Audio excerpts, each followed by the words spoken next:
Hi everyone, it's Enchantress.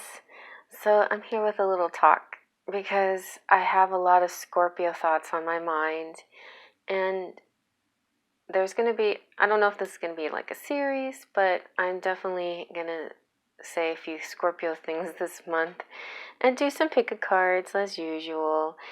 But so I just recently had a private reading, and the word destroy kind of popped out at me, and I didn't take offense to it. Just like my private reader suggested not to. She said it wasn't as intended to be anything to feel bad about, and I didn't, because I've been sort of used to that terminology along with the Scorpio.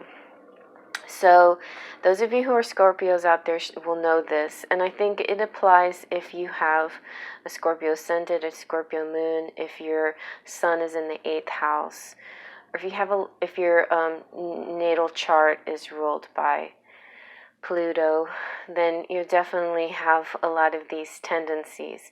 And I think so. One of the main things and strongest thing I felt about Scorpio is. Well, there's fear, fear when people, have you noticed that, like, ever since you're a little kid, if anybody asks you what your sign is, you say Scorpio, they kind of jump back, it's kind of like, whoa. It's kind of funny too, because before I started this, I was thinking the word destroyer, and I was thinking, what god or goddess, I thought it was goddess Kali that was the destroyer, but actually Kali is fear. And so in a way, this is the way Scorpio is perceived. It's like, Scorpio. But anybody that's enlightened at all about Scorpio, the sign Scorpio, knows that Scorpio is just, it's not that bad. But let's go over what Scorpio is. So I think one of the things that I noticed for a long time now is people who are involved with me, who are deceptive, can't stay in a deceptive mode for long. The truth comes out. And it might not just be because I'm Scorpio, it might be because my rising sign is Libra, and I also have a Libra kind of stellium in my chart, and I'm Venus ruled. So I think that combination of Scorpio and Libra really intensifies the whole justice and truth coming out situation. But I find that it happens a lot with Scorpios, that people just can't hide around Scorpio. You can't. You can lie to them, and they might even let you lie to them, but they know you're lying, So that's kind of like, what's the point of lying, to a Scorpio? There is no point. Scorpios just know. We know. And as far as Linda Goodman is concerned, that is what Scorpio is. The phrase for Scorpio is, I know. And I like that phrase. Like, other astrologers or other tarot cards, oracle cards, have come up with different phrases of what the what the science catchphrase is. But for me, it's I know. It's like, I know, or I know, you know, and I say a lot. Anyway, so that's the one thing. It's the truth coming out kind of thing. It's the fact that things can't stay hidden. Lies can't last forever. And so Scorpio does kind of, when you're around them, truth can come out. It can open up. It can be like tearing off a Band-Aid off a wound kind of thing. It's like things become open, things become apparent, things become known, and secrets become revealed, And otherwise, those Scorpios are very good at keeping secrets, and we'll keep them to the grave if you ask us to, and we will, especially if we're loyal and you give us reason to be loyal, But if you betray us, then we still might be loyal just because of our word. You know what I'm saying? We'll still be loyal just because we said we would be, even if you betray us. But sometimes if you betray us, then there's that whole revenge thing. That's another reason why I think people might be scared of Scorpio, because of the revenge. Scorpios don't get angry, they get even.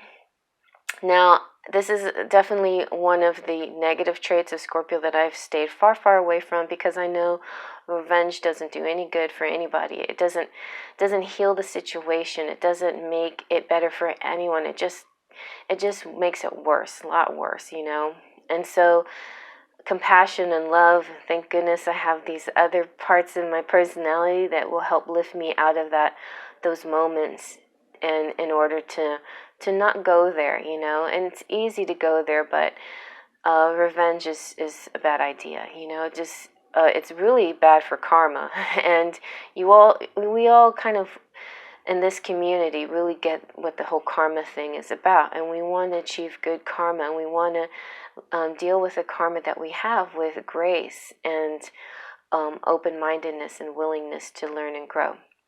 So the final thought about Scorpio is the whole destroyer aspect of Scorpio.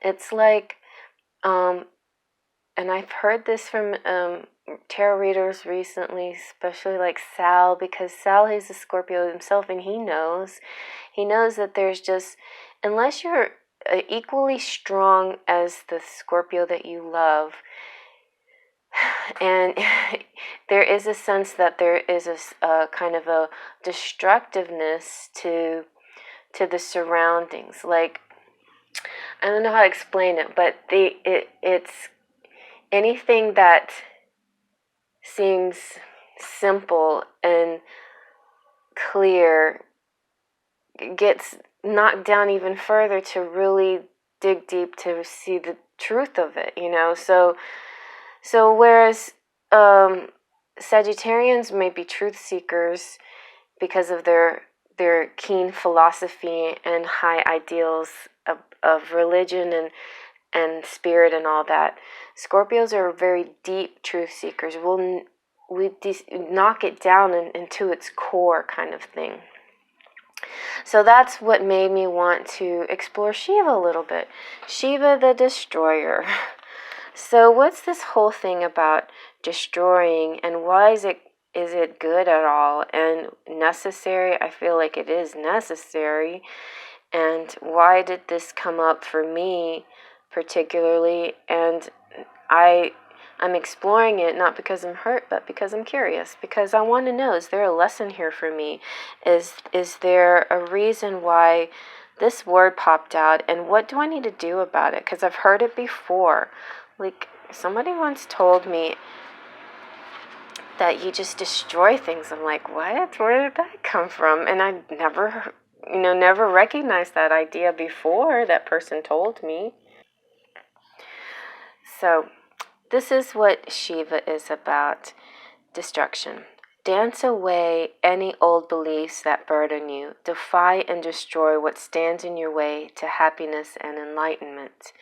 The Lord Shiva comes dancing into our earthly plane in many forms and has many faces, but it is his role as Shiva the Destroyer that we will examine here. So let's examine this. Shiva is the third aspect of the Hindu Trinity. Brahma is the creator and Vishnu is the preserver. While some fear the idea of destruction, it is important to see this action as part of the natural continuing cycle of all things, and in some ways a relief from the burden of suffering. There is nothing extra with Shiva. All that is not real is destroyed. Yet there is the essential masculine energy left for his connection with Parvati, his wife. I wonder, and I looked at the goddesses deck to see if there's a Parvati, but not. So maybe Parvati is the answer there. So maybe I should need to look her up too. And by the way, here's some of my favorite death cards that all represent Scorpio. Scorpio death, life and death. You know, destroying, shedding skin, leaving behind the old to have something new. Another beautiful death card. This one is from the Ghost. It's very ghostly, beautiful, ghostly. This is one of my favorites of all time death card. And I love how It also says le petit mort, which is the small death. And that's what sex is, the small death. So that's why, another reason why Scorpio is connected with life, death, and sex, and taxes, and the eighth house is the inheritance and taxes and things like that. And so all of these things are interesting play, but I like that there's a couple here. It's kind of like being in it together in this death kind of situation. So to continue with Shiva, Shiva is often pictured stepping on the demon of ignorance as he disassembles what is not needed. By letting go of old beliefs and false identities, we become freer and in the end more enlightened. If Shiva has entered your life, you may need to disrupt or get rid of something that is not working and is holding you back. Negative thoughts, insecurities, and having little faith in yourself could be stopping you from achieving something you want. It may be time to destroy those ideas and rebalance yourself again. Shiva worshippers in India are among the most wild-looking of all yogis, covered in ash and with ungroomed hair. If you ever visit India, you can see them tending their sacred fires. That sounds neat. Might try that.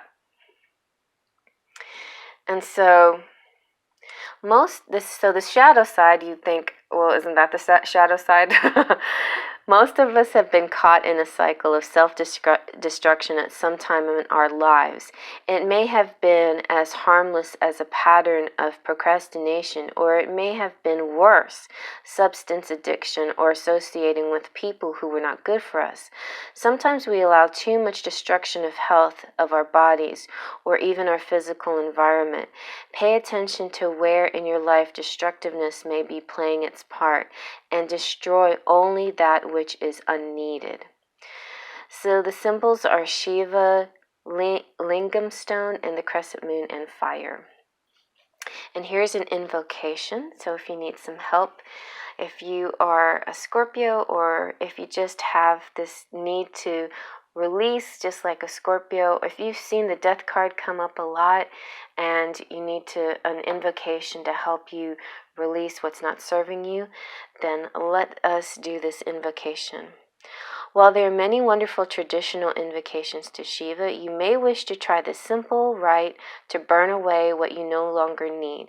If a relationship is ending, this is a particularly good way to reduce the pain and allow space for a new one to arise from the ashes.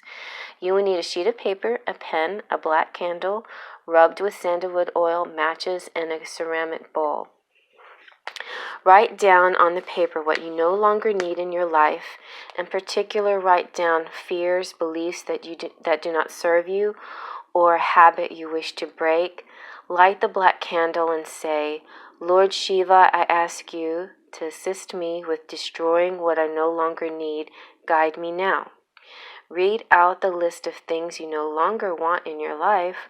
While you do this, feel what these things have cost you in peace of mind, happiness, even in financial terms, if it is relevant. You should not feel positive at this point. Know that this is a burden that these things hold onto your body, mind, and spirit. It is now time for Shiva to destroy these things once and for all. Say, Mighty Shiva, I ask you to dance your way and destroy what I no longer need. I release these things, you knowing that you will make space for the new. Burn the paper with the candle. Once it is burning, place it in the bowl. Once it had turned to ashes, go to a garden or outdoor area where you can use loose soil.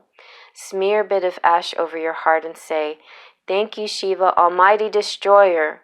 My mark is my agreement. I know I start afresh. I give these ashes in honor of your wisdom. Pour the ashes upon the ground and cover them with soil. And that's it.